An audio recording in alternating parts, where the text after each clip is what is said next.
either.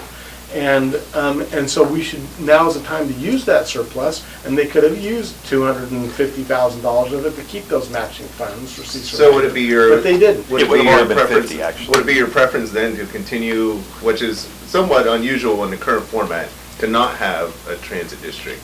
Would it be your preference to continue with the grants and then continue going out for kind of unstable grants and operating in that capacity?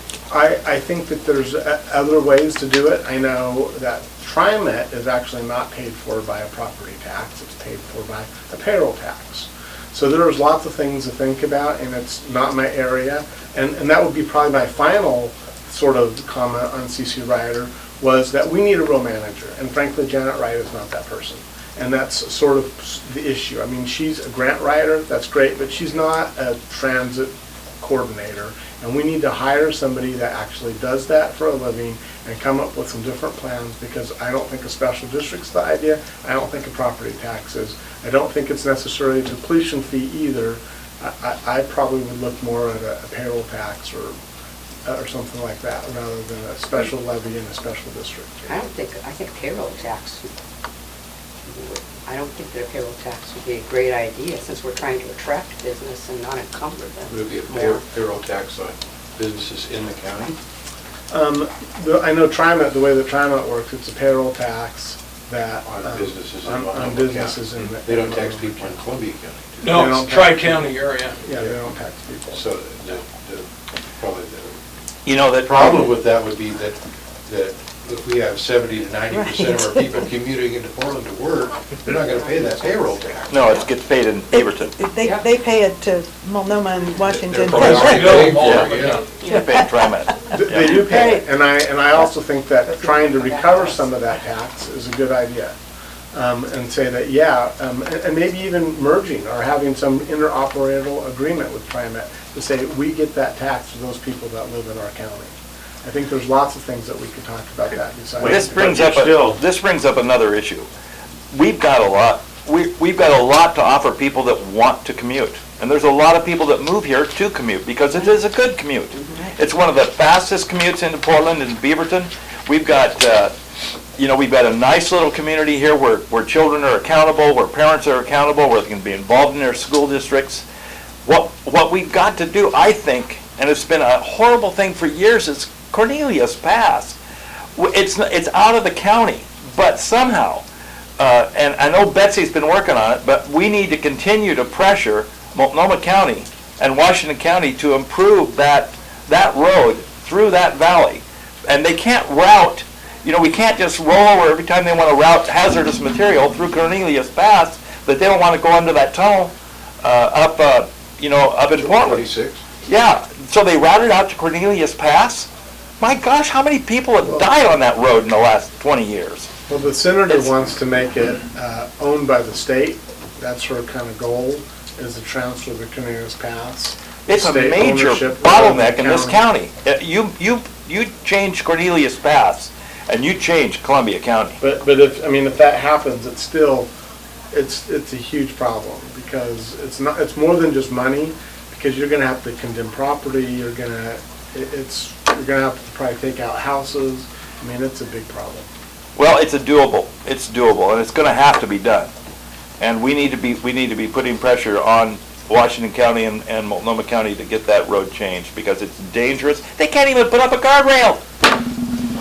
Well, one of the things I think that does bring up Cornelius Pass or Highway 30 is a question about growth in Columbia County. I think over the last few years, we've seen traffic exponentially kind of grow. And not only that, we are a neighbor to Portland, which has just exploded in growth. Also, I mean, it doesn't take too much of a logical jump to say that people are more and more going to start looking for areas that have an easy commute in and out. They are. So I guess, one of the questions would be, how do you, what are your thoughts about that kind of growth? And I mean, is there anything that a person who's in a county commissioner position can do to help mitigate the issues that come along with it? You can. I mean, the county commissioners approve all subdivisions. So that's one job of the county commissioners. That's my thought. Urban growth boundaries need to be expanded. We need to look at that.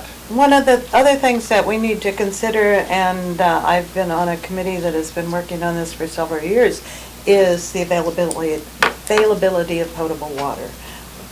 When you have expansion, either people or industry, you need to have water for them.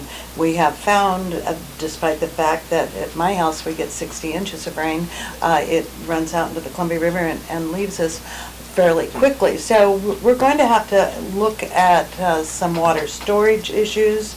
We're going to have to plan growth around areas where the aquifers are adequate. And within Columbia County, there are several places, Dutch Canyon being one of them, the Vernonia area being one of them, the Quincy Mager area another, where there is a real shortage of potable water. So I think we have to bring that into the conversation when we talk about growth. You're never gonna stop growth as long as you have children. You know, because as long as you have them, you're gonna have growth. Well, I quit having them. Based on what's happening here When in the people, county. when people stop and don't want growth, that's when you get really bad planning. What is the county's population? Just over 50,000. 50,045 according Yeah. to PSEO. We haven't grown that much in the last 40 years. We haven't, but we have good Here's- things that are happening You out know, here, and there's right. not a lot of other areas that the metro area can grow into.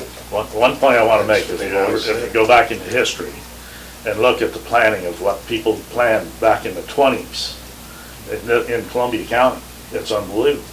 Because when you try and stop growth, you don't get good growth, or you don't get good planning, you don't get good streets, you don't get things laid out because you piecemeal things. If you go back into the 20s, you can go out here in Trenholm. That whole area, that was a logging town back in the 20s. And they plotted out that whole thing. They have streets out there, I mean, for 1,000 acres. And that was planning. And that's when you don't get no growth, that's exactly, you just piecemeal things and you just, nothing, you don't get your streets where you need them, you don't get anything right. Good long-term planning, save money in the Long-term long run. plans, yep. One of the problems with growth is more people and unfortunately more homeless people. Yes. And so before coming in today, I quickly printed out from the county's website the actual job list for county commissioners. And if you guys want to take a look at that, I'll pass it around. That's everything that county commissioners are responsible for. That's part of your new job title should you be elected. One of the items on there, I put a little mark by it, corresponds with a survey that I took in the last week because I knew I was going to be sitting here. And so I asked listeners to call in with maybe their number one issue of what they wanted me to ask you folks. And by 2 people, the homeless issue came out number 1. I got 56 calls, and the homeless issue won by 2 calls. So that's What my was question. second? Well, what was second was C.C. Ryder. Our station is doing a lot of spots and info stuff for C.C., so I would expect that. Right. But one of the jobs of the county commissioner Later, I can't is explain it now. I can't remember the terminology on there, but it says appoint a commission or deal with, Develop a or policy. clean out camps, homeless camps. Develop a policy. And I think recently they did that, I can't recall, I think there was in the last 2 weeks, and I don't know if it was the Port of St. Helens or the county commissioners. I think it was the city of St. Helens. Maybe it was just the city of St. Helens, That but. homelessness is growing, it's an issue we need Right. to agree with. It's contributed to by people who have had economic stresses and have lost their homes. There are people who have mental illness, and then there are drug-affected people, and we can't just assume it's a single population. We need to deal with all of them. We need more mental health resources in this area. We also need to look at what other communities have done, because there are a number of other communities that have done some interesting things. Salem has taken one of their truck stops, or not truck stops, but the rest areas, and has turned it into a homeless camp so that they can have more supervision, so that people can have sanitary facilities. so that there can be garbage service, because those are a lot of the things that people complain about. With homelessness, we can't do away with the homeless population, moving them, saying you can't camp here and not providing something else for them doesn't solve the problem. And I think we need to start looking at other communities and see what they're doing. Well, I worked with a guy last week that cleaned out one of the homeless camps right there on close to port property there in Columbia City on the other side by Trestle Beach. And he said that a lot of those guys in there want to be homeless. They want to be homeless. They're not, these aren't families. These aren't families that are living in their cars. These are guys that are, they might be mentally ill, they might be doing drugs. He said a lot of them, there was drug paraphernalia, but there's trash everywhere. I mean, it really is a reflection of some kind of mental illness. And Portland tells them that if they come out to Columbia County, they can get services out here. Through CCMH. What, oh, is that where they get their services? Yeah. Well, so we've got people coming out here from Portland, homeless guys that like living on the street, that just like to receive services. Well, we can't, you know, I don't think we need to apologize for running these guys back to Portland. I don't think we need to put up with them. But they aren't all from Portland. If you talk to Martha over at CAT, you'll find out that yes, there are families. Oh, I'll bet there are, but it's not as big of a percentage as it sounds like. As a county commissioner, what do you do? What do you do? What do you do? He runs them out and I look for a solution. First of all, I don't agree at all that people want to be homeless. I think that's absurd. Nobody wants to be homeless. No, that's not true. It's They not don't true. want to be They may homeless. want independence. They may not want to follow the rules that they have to follow or whatever to live in a institutionalized free housing, but they don't want to be homeless. So I think we need to just dispel that rumor. I think that's... No, it's not a rumor, and I won't dispel it. I think it's completely not true. And so... This is good radio.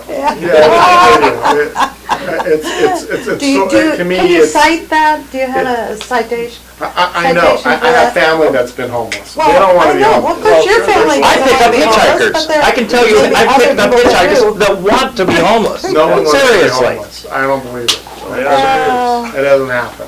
I mean, I just can't disagree. I can more. input from having our antenna site on Milton Road behind Heller Enterprises. There are people out there who want to be there.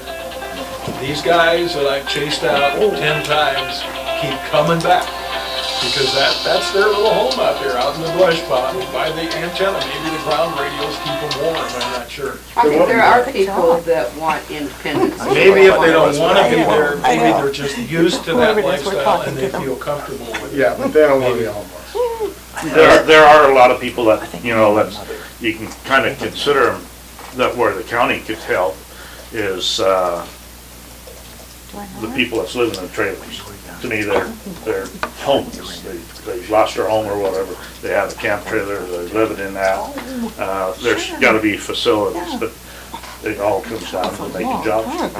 That helps a lot of them. Jobs and housing And- have to happen at the and- same time, though.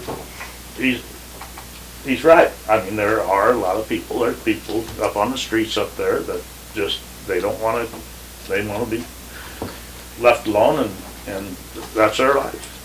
Yeah. It's just, you can't I mean, do you foresee take a though- horse to water and make him drink. Do you foresee that would, that particular problem would continue to increase, certainly as the population grows, as It's more gonna- people moving here? And- It's going to increase just because, just like Wayne said. Right. The Portland, when it started, they brought the mental health out here, and that was their purpose, is to try to get Portland people moving out here and let them take care of them out here.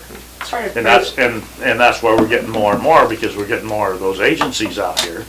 And we're getting a lot, most of those, I wouldn't say most of them, but a lot of them are coming strictly from Portland. So we want less mental health Give 20 agencies bucks. out here? I don't think so. Yeah, Well, but I that's what's guess driving the problem. what I would That's what's driving wonder the problem. about in all of that is what is how do you address it? Well, I Like, think what would that's- be your, as what a- would be your As plan? a county commissioner, I think that especially reading what Marty has shown us, that the county commissioners need to develop a policy on removal of homeless persons camping on public property. I think that what one has to do is get together with CAT and CCMH Yes. and the public assistance groups and develop a policy and a strategic plan to Yeah. address it. But that's for the county. Right. The county can't put their policies on the cities. The city has to Right, make this- their own right, policies. cities have to. But they have deal to be with a that. party to that. It has to Right. be I think, yeah, it has and to be. public health Right. and Cat City is and involved. the county and all of the cities. Yeah, all of, everybody municipalities needs and to the court. get together For sure. and We all come up need with to a cooperate. policy that But is the city, enforceable. in the cities, it's their policy that's gonna drive everything. The county can't say, we're gonna make this policy and you're gonna have to do We it. can No. put them as Right, partners in developing an everybody needs to overall be at the plan. table.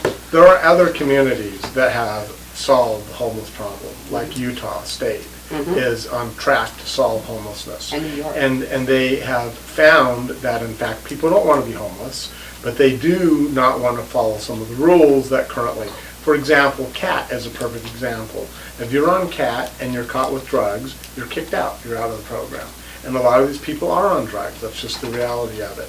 So the homeless solution is they built public housing in Utah, and they pretty much let you be on drugs, or they let you be a drug user, as long as you're not affecting other people. They don't have the rules that currently created that why the homeless want to be quote homeless, because they don't want to follow the other rules of giving up the drugs. And so that's part of the solution, is that you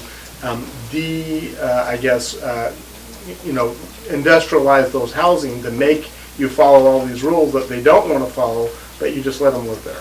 Several years And they later, incorporate- after they started doing that, 80% of the people were actually holding jobs and Yes. functioning citizens. Their And kids were going to that's one school. solution. How do you get a job? How do you hold a job if you Well, can't take a shower? And they incorporated multiple services in that place. So they put places like CAT, and they put the Right. food bank, and they put Public health. public health, all in the same place. And that did change it, and I think that's a solution, that's a model we can use. How do you fund it? Well, that's a different, I mean, you I have believe to. it's a special private district. developer. It was, well, first of all, I mean, when we're spending $66,000 a year to house a prisoner in jail, it's cheaper. And that's what they found. I mean, they found that in fact, because that was a big question, how do you fund it? They said it's cheaper. I mean, all the services right now that they're paying, the cleanup of the trash, the putting the people in the jail, the CAT, the mental health services, that we're all paying for anyhow. When you do all that together, it actually ends up being cheaper. And they said cheaper by half. It's not cheaper by a little bit, it's cheaper by half. One of In the addition, ways that, The second thing I was just gonna say that you do is we have a lot of foreclosed empty homes in the county. And a real solution is to create a county penalty taxation system to encourage those banks that are currently hanging on to those houses and not have an incentive to repurpose them and give them out to low-income housing to in fact put people in them. To me, it's ridiculous that we have homeless people and a large population of foreclosed homes, and you incentivize people to turn that housing into housing for low-income families. I was working with Margaret, a group that was, oh, I'm sorry. one of the, when you asked about funding something like that, one of the ways that you fund big projects like that is partnerships. Having all of the cities, all of the government agencies within the county on the same page, and that way you have a group that has some power. If each one of us is on our own, trying to do it on our own, you don't make that sort of progress. So that would be a way to fund it, not just tax Right. dollars, asking the Columbia County tax dollars to pay for it, but creating a program that is funded by various entities, private and public, through grant funds, or perhaps you can come up with some more solid funding base, but with a partnership. And actually, again, it's cheaper. I mean, they've done it. They've done it for multiple I think the years. Utah thing was funded a good portion by the Mormon Church. I was It going to say it that. was, Yeah. but they also Yeah. get state and, Oh, yeah, no, I don't think all of it. and funding as But well. you have to have, you have to have a solid, But it still comes solid down to the partnership. bottom line is tax dollars. Right, right. And you, it was just like us sitting right here, right now, everything we're talking about